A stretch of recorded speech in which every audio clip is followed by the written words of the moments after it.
ꯃꯋꯥꯒꯤ ꯊꯃꯣꯏꯁꯤꯅ ꯑꯁꯨꯛꯀꯤ ꯃꯇꯤꯛ ꯌꯥꯎꯁꯪ ꯊꯥꯕꯜꯗꯨꯒꯤ ꯋꯥꯊꯣꯛꯇꯨꯅ ꯃꯔꯝ ꯑꯣꯏ ꯋꯥꯔꯛ ꯆꯦꯠꯄꯤ ꯃꯃꯥꯒꯤ ꯃꯤꯠꯌꯦꯡꯈꯥꯗ ꯁꯤꯖꯇꯣꯝꯕꯤ ꯂꯩꯔꯨꯕꯅ ꯃꯥꯒꯤ ꯀꯥꯗꯒꯤ ꯐꯥꯎ ꯍꯦꯟꯗꯣꯛꯄ ꯉꯝꯖꯗꯦ꯫ ꯊꯥꯕꯜ ꯆꯣꯡꯐꯝꯗ ꯈꯠꯅꯈ꯭ꯔꯕꯁꯨ ꯁꯦꯈꯔꯗꯨ ꯀꯣꯟꯗꯨꯝꯕꯒ ꯂꯣꯏꯅꯅ ꯅꯨꯡꯗꯥꯡꯋꯥꯏꯔꯝ ꯃꯇꯝ ꯍꯦꯛ ꯑꯣꯏꯔꯛꯄꯒ ꯁꯥꯏꯀꯜ ꯍꯝꯃꯔꯗꯨꯒ ꯍꯦꯛꯇꯃꯛ ꯂꯥꯛꯂꯒ ꯖꯥꯝ ꯃꯈꯣꯡꯗ ꯂꯦꯞꯂꯔꯦ ꯃꯍꯧꯁꯥꯒꯤ ꯃꯇꯧꯒꯨꯝ꯫ ꯉꯁꯤꯗꯤ ꯁꯅꯥꯕꯨꯟ ꯄꯥꯏꯗꯨꯅ ꯏꯁꯤꯡ ꯁꯣꯛꯂꯤꯕꯤ ꯃꯌꯥꯝ ꯃꯔꯛꯇ ꯌꯥꯎꯔꯝꯗꯦ꯫ ꯆꯤꯡꯂꯦꯝꯕꯤꯗꯨ ꯁꯅꯥꯕꯨꯟ ꯑꯃ ꯄꯥꯏ ꯃꯥꯒꯤ ꯅꯥꯛꯇ ꯆꯪꯁꯤꯜꯂꯛꯏ꯫ ꯌꯥꯝꯕꯣꯡ, ꯅꯣꯡ ꯅꯤꯅꯤꯁꯤꯗꯤ ꯁꯤꯖꯗꯣ ꯊꯣꯛꯂꯛꯑꯔꯣꯏ꯫ ꯃꯃꯥꯅ ꯈꯔ ꯆꯩ ꯊꯥꯡꯗꯨꯅ ꯋꯥꯔꯛꯂꯦ ꯉꯔꯥꯡ ꯊꯥꯕꯜꯒꯤ ꯊꯧꯗꯣꯛꯇꯨꯅ꯫ ꯑꯣ, ꯑꯩꯅꯗꯤ ꯃꯥꯕꯨ ꯎꯅꯤꯡꯗꯨꯅ ꯂꯥꯛꯏ꯫ ꯎꯅꯗꯅ ꯍꯟꯕ ꯇꯥꯔꯕ꯭ꯔꯥ?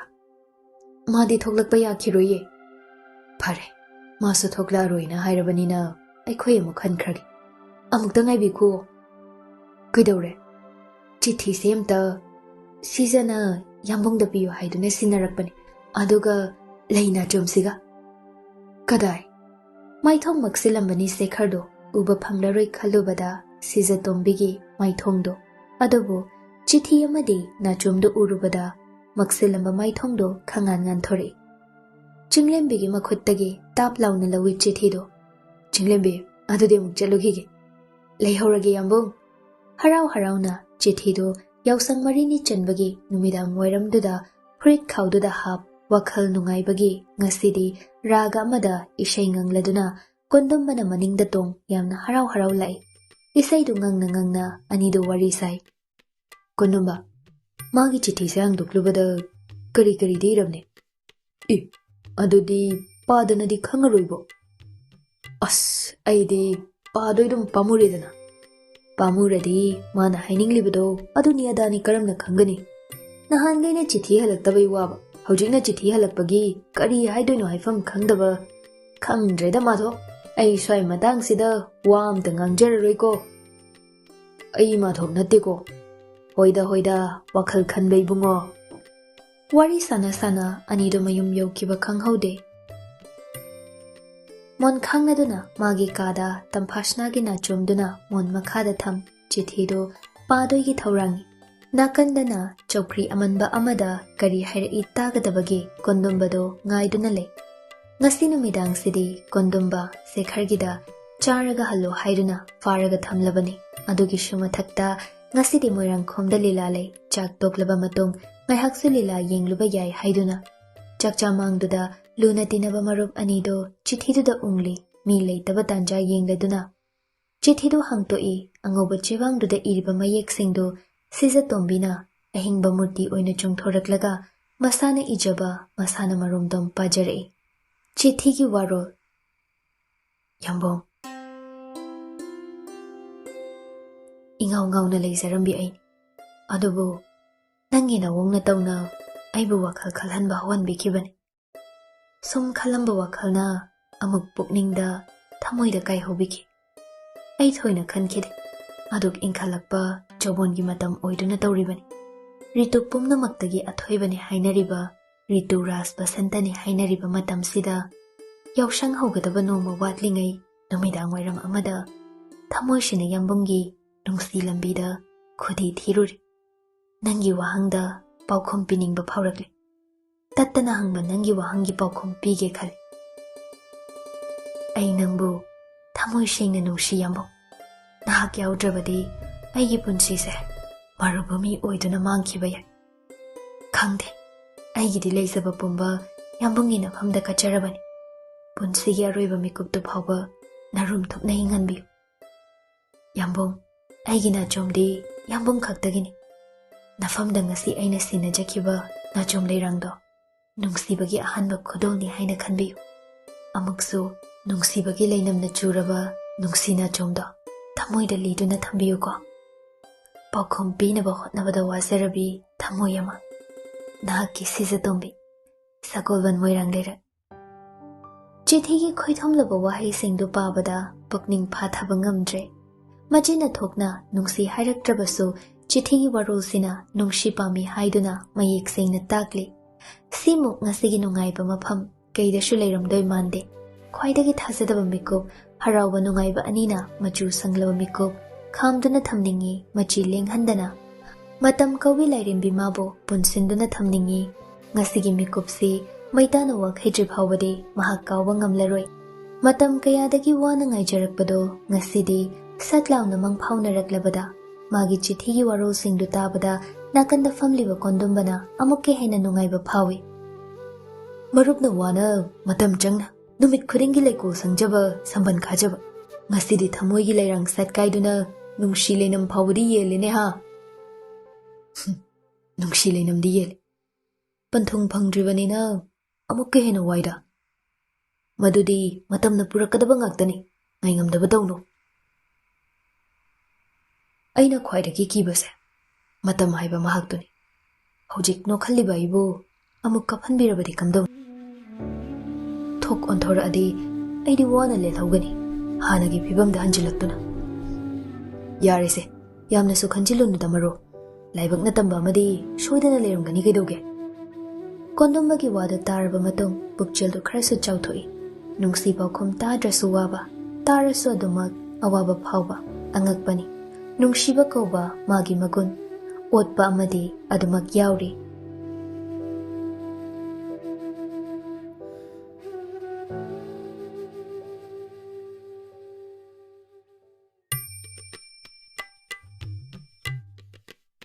Chayol amagi matung thabalda khana chainaba thokiba thodoktu kaunakre sija tombi konthong lana chatpa yare chinglembina Nepal suba numitki chakcha mangda taha taha panga thangsinga ironba tingkot ama pairaduna lakle.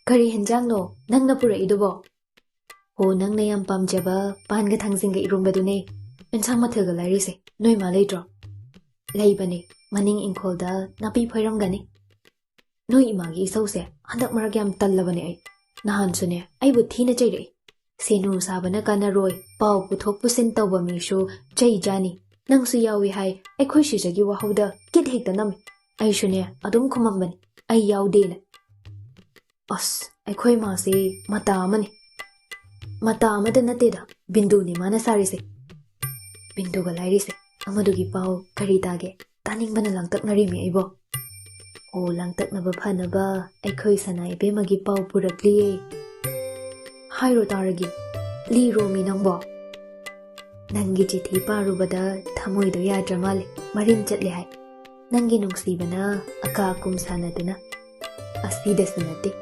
hayeng do Sagolban Bijoy Govindagi mamang lampakta lakani ngairamu haibani unasi haina pau chelaklami ta kondumbana unase haiba una thogedogi mukta nangi damak mamong tingbi kiba mangonda mai mai ga onsinnaraga nang wahai amata hairaroidro as aina dum hena hainingini adugi hayengdi naning tamna pena haihawro haige khali kaidudi seiring waring taraga to aniye bazai haibatani maring zendi khaiko mado mitta namidang duda thokiba thodok singdo ngasi so aige mitta sangsang uduna dale sangsang uduna leirido hayengdi unabaduda pena magi saktam do yenghawro hainingba wahai singso pena mata chithadana loina haihawro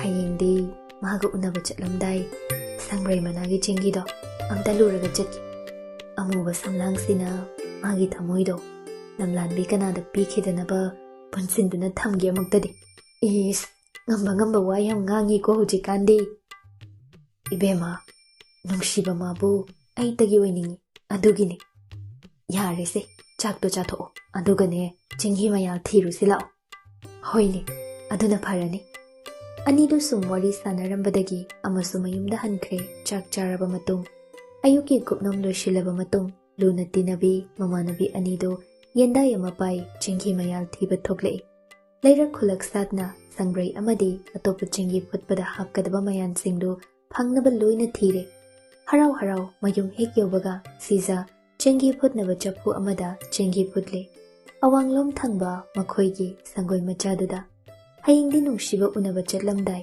sangrai managi chingi manam siluraga chatlage pamuba magi thamoi laksinnaba wakhal yamna nungaina thawaina tajaba makhai sangrai managi chingi do mayal suna phutli mathangi nomitni ngarang ahing lenba chingi chaphudo सिजनरगे हाइदुना अवांग थंगबा संगोई मचादुदा हराव हराव चंगलकपा कोकचावी काई सिजतोंबी थवाई ताना फुटलंबा चेंगी चफुदु लेरमद्रे हाइमा कदाइदा चख्रबा चेंगी चफुदुदे लेरमद्रेदना सिदे कमदौने पेलबनीदा इदे कोयेंग येंगी कोइथी थी तांजादुदा लफु मखोंगा ताइनबा पुखरी मपालदुदा मागा मचिन मनाव थोकपी सनारेना इसै ngangladuna संग्रे मनागी चेंगीदु लूरगा लेरमबदु उरे मदु उबदा असावबगा कैगा सप्ट्रामगा लोइनना लाउरई सनारे नंगदि गैदौरिबा कनागे अयाबा यावरगनो नंगना चेंगी चफुदु नखुत्तुना सोक्लिबा लेरमु खंगनिबा नंग सिजतोंबी मागी हौनबी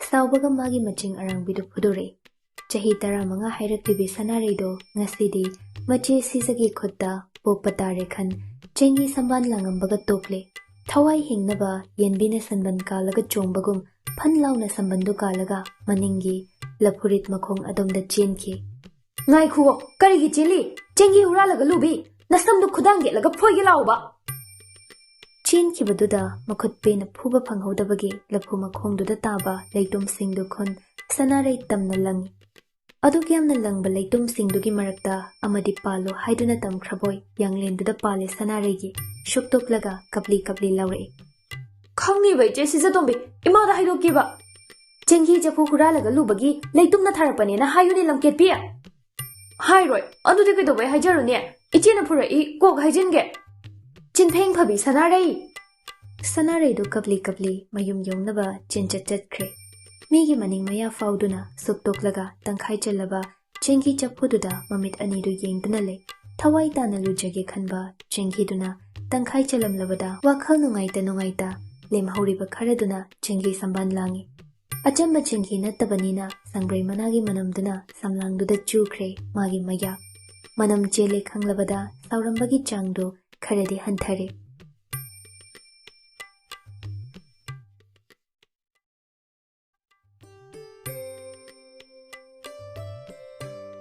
हाइनखिबा पुंगजागी मतुंग इन चिंगलेंबी अमदी सिजतोंबी सगोलवन Bijoy गोविंदगी ममांग थंगबल लंपाक्तुदा पाखंग माबु ngaiduna le ngaina ngasai chinghi gi lan machadugi warido सिजतोंबीना लिरमे नोय सनारेदो अइना ततौरि अंगांग ओइरसो मतिक Mopa चादबा थबक याम तौइ खंगदे बेम असुक यामना खतबा मागी चही मतंग सिदा मादोंना तौबा अंगांग लेरमोइ अदो मतुंग मनाउदि खरा चेक्सिल काजल फंगे हुराली लिपस्टिक फंगे दुमते मिंगसेल उयादे खंगदेदा पुरा कइनोमने मयुंग अंताना पानखिगदबा अंगांगने असी हाइरगा अनिदो वावा नोकमेने असमना नोकलिंगै एम्बेसडर कार अमथौ ngасidi yam lemna सेखर कोंदमबगा लोइनना लाई लंपाकी मची मफम चाबा अमयें एम्बेसडर कार दु खामी लेमजबा साजत्ता चिंग लिंबा महक्तो लेरोंग सातबा फुरित main shirt अमलित खोंग्राव अरावबदुमगा ngасidi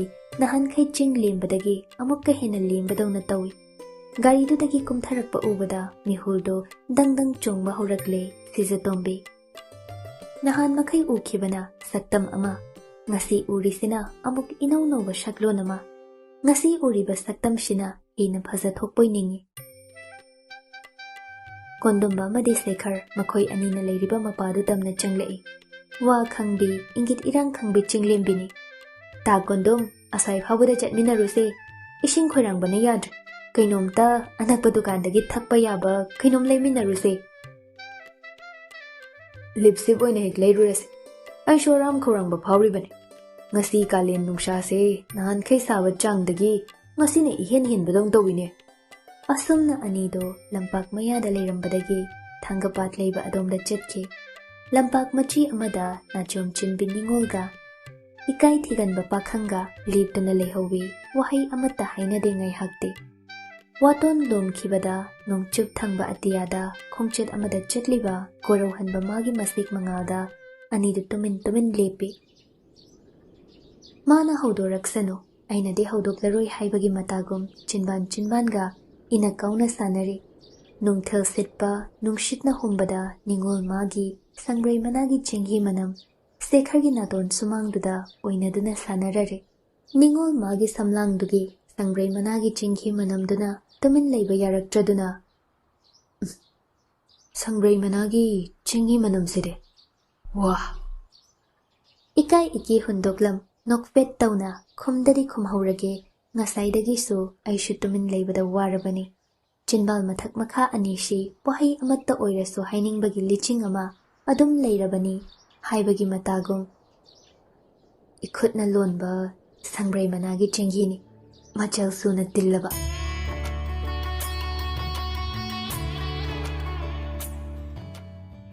Machal subadunara amukka hena nungshir.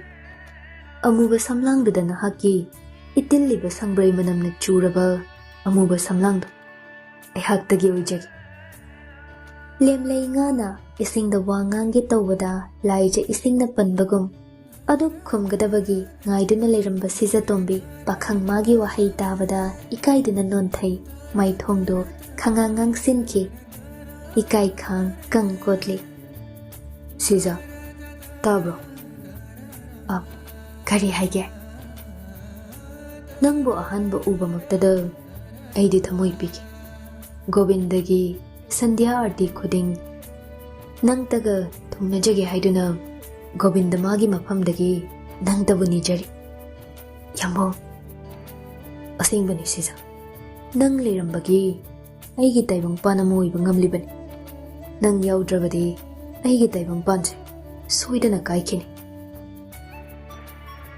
Aigi damag pambom tingbikhiba itu nama sokpa yaroi haiduna sayinga na kiba mikuptudagi ningol aigi leijaramba khuding yambongi mafamda kachakri.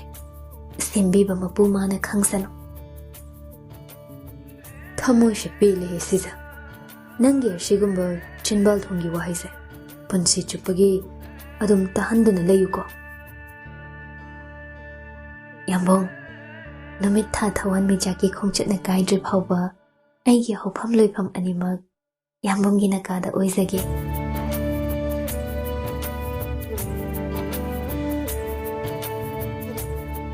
Stanariba wariduna makhoi anigi nungshibagi mayaina numitki mangalna sana machu phudongbagum thamoigi asingba nungshibagi mayaisu phudokle. Najum chinbi ningolga ikai thiganba pakhanga sanaba yaba wari sanaraba matung chatlamdagi mikuptuda leirang nachum amapi kaboklei nachum harau harau pakhang khutna nachum du lawsilli. Pakhang oibanashu ningol magini haiduna rumal amapi harau harau lawshili.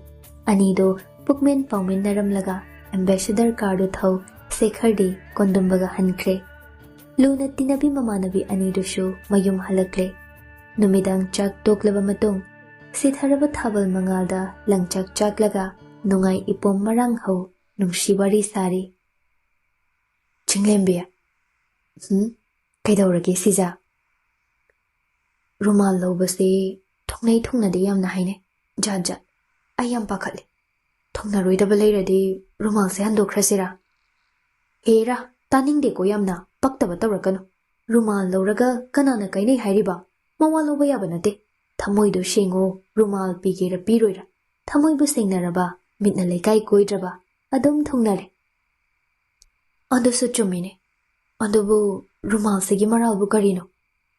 Andavishwas apang thasaba haibaduni.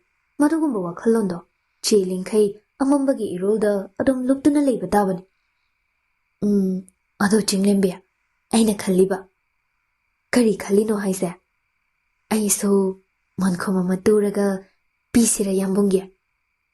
Hoi biyo kaidiye. Adudi hayengdagi hek tuba haurage. Hauro mankhom amagi numit thaban yenglaga hoge hairiro. Nangna hek ngang thorakpasima ahoiba nokning bangagda.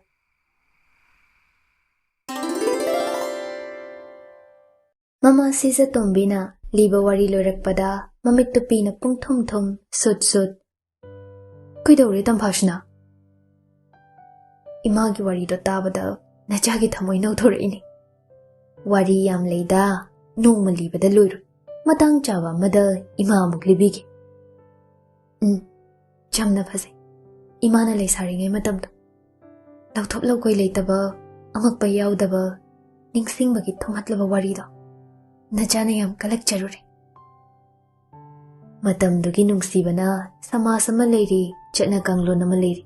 Madubu ikai khumnaraga chatpa.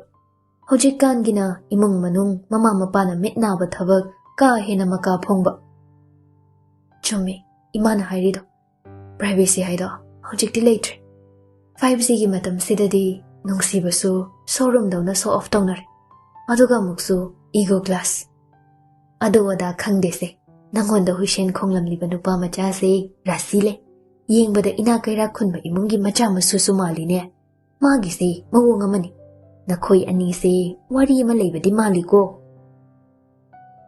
Ima, bha pharaga buthoe haido. Ima tawri. Aibune bha phabi tahalanu. Nawungduna haibani. Adu wada khangde.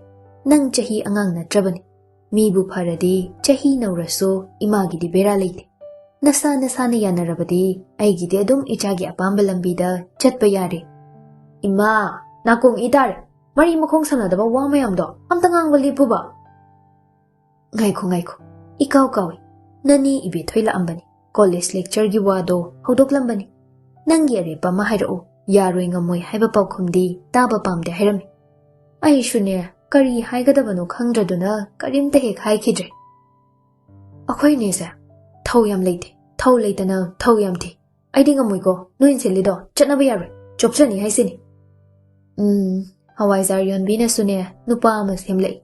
Maduna kari haidoiba. Noine hek loin sinbiro he. Hawaizar yon pham thokpa dum gyolo na hayo. Semdo ka semchinga ay yam wai. Noi gi matchmaking se matrimonial side ama hek hango. Noi khara honaraga. Fate lauram laga kaadagi mapal thoke. Fate lawi ichana marolama. Khangdreda. Sisa tumbi aigi iraibakse. Magi haktaktane. Iya phangdaba taribrane aibo. Maiba ahiba, maibi ahiba matanaraga. Masibu, mayong makai panaba tawhalasirane aibo. Sisa tumbi machilda sonduna lehawi. Shomdana kamdauri. Koi chatpa, koi langlang basalangan bado. Yaichan laklagi haibagi taruni na thaurangi. Dining table duda mapuroiba malim ngan baga ikoi na family salai ngan baso. Chak chaba horakpa dudani. Kharadi henmalabani ko. Yumgi makhada leitabase nang. Punsibu adumaina koi langlaga leithokpa yabraba. Nang wakhal khanba khara tamu koi magi bungo.